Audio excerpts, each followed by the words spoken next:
good morning. Welcome in this class. Today we are going to start our fourth chapter, that is key elements of a democratic government. Under this chapter, we will discuss about some of the key elements that influence the working of the government. And this includes people's participation, resolution of conflict, and equality and justice. So let's start our class with an example, with a story from South Africa. Let us start this chapter with a story, with a fact from South Africa.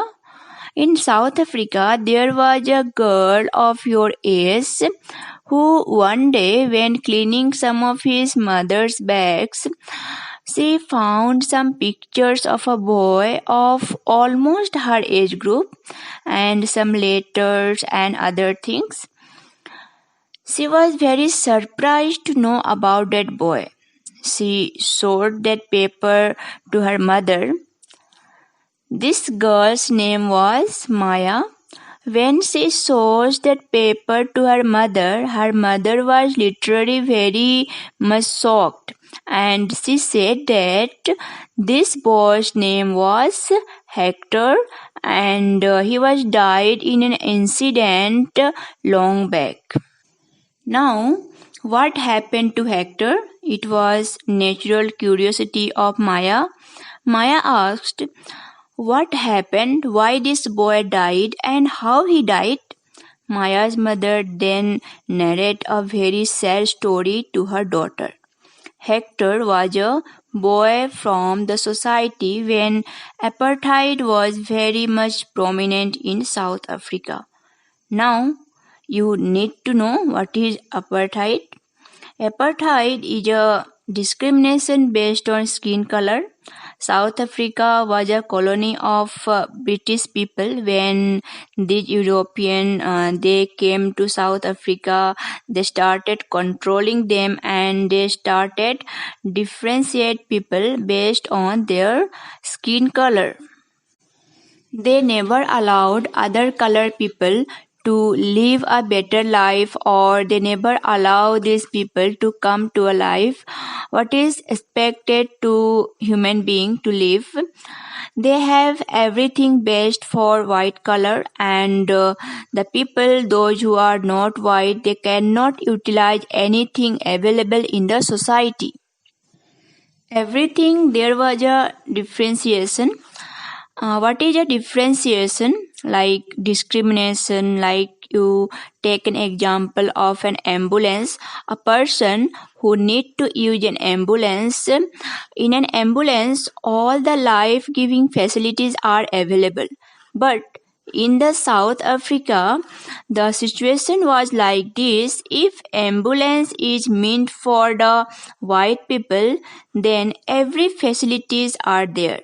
But if it is for brown like Asians, if it is for the black, for the Negroes of South Africa, the local people, then their facilities are different.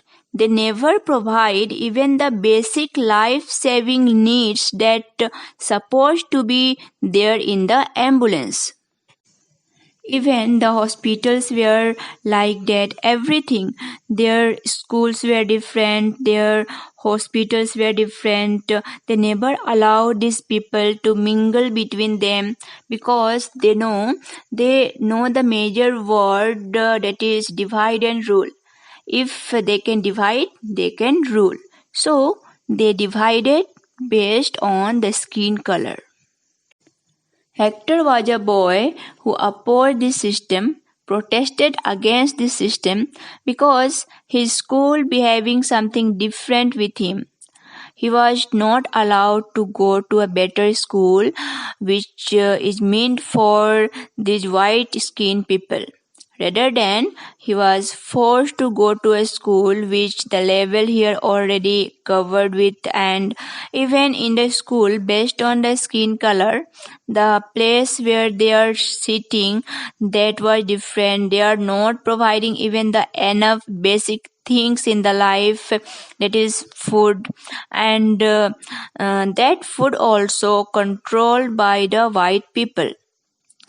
and the moment you protest against it, you will be tortured very badly.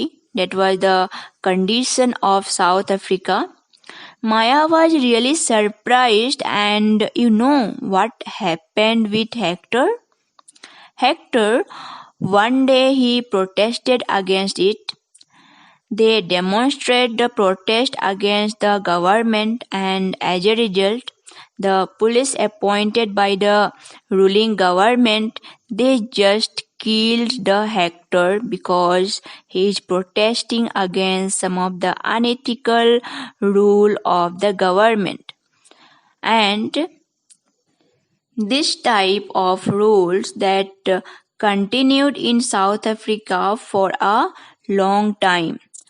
The African National Congress, made by a group of people, those who faced the struggle of apartheid, after huge bloodshed, lots of bloodshed, they ultimately able to get success to establish a democratic Africa, democratic South Africa in 1994. And we all know the name of that respectable leader who made it happen. The leader was Dr. Nelson Mandela, who made it happen in his lifetime. Though he also being a black, he always faced lots of torture in his life, but even then he was able to made it success, and with the strong determination which changed the scenario of South Africa. And now the students like Maya, small girls like Maya, they are enjoying the democracy, the fruits of democracy. They are enjoying equality in the society. So, what we learned from this story, we learned the equality is the major feature in the democracy. The key element, if we say that is equality, our society, if it is equal in every sense, equal in everything, the resources available that is for all in the society, everyone can explore it, everyone can utilize it, then only it is a true democratic society. Democratic society also, by the term democracy, we know that it is related with people.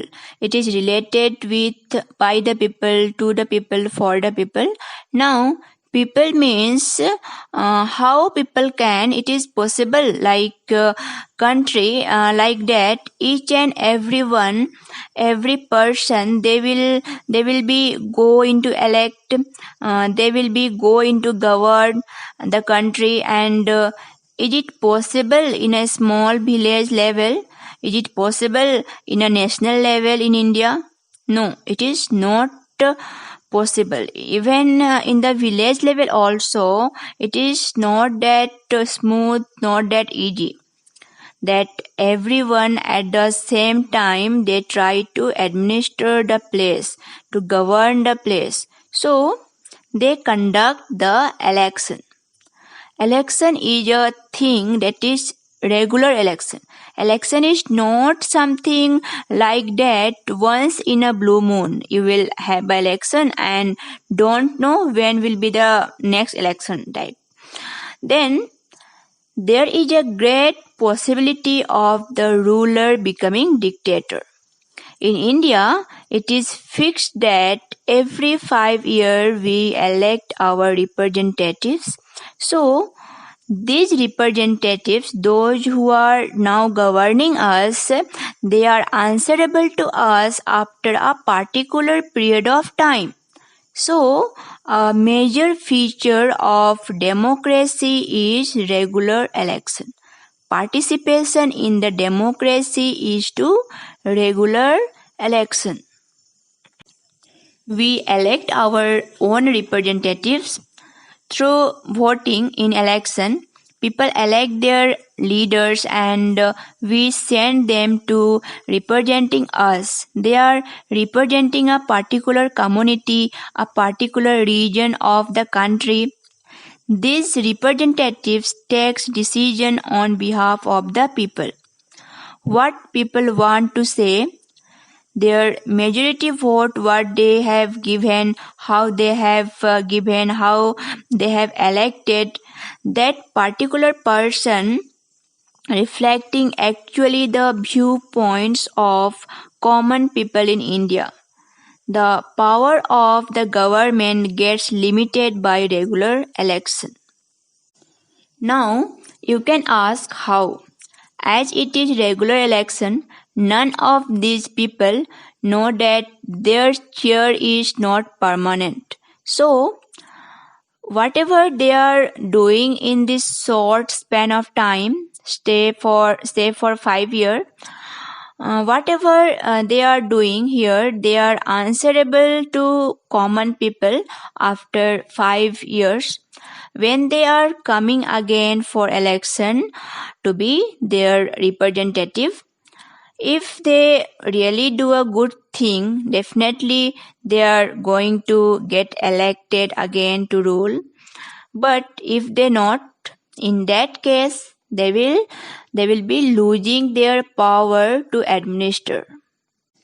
What are the other ways other than election that people can participate in a government? The other way of participating is definitely based on media. We have right to information, as I told you, and in right to information, media is like a watchdog. Whether the government is working properly or not, they are supplying all the materials, the news, what exactly is happening with the government. It is not a closed door thing that government can do whatever they want for these 5 years. Every moment they are answerable to the media and through media to the people. Now, using electronic media, it is very easy for anyone in India to communicate directly either with the representative as well as with the national level leaders also, where they are answerable to the common people. The government, they also can be a part of the administration by applying all administrative jobs. People can easily come for those jobs, and as an Indian citizen, they have that right that they can get selected, and they can be a part of administration. So this much for today. We will continue this chapter in our next class.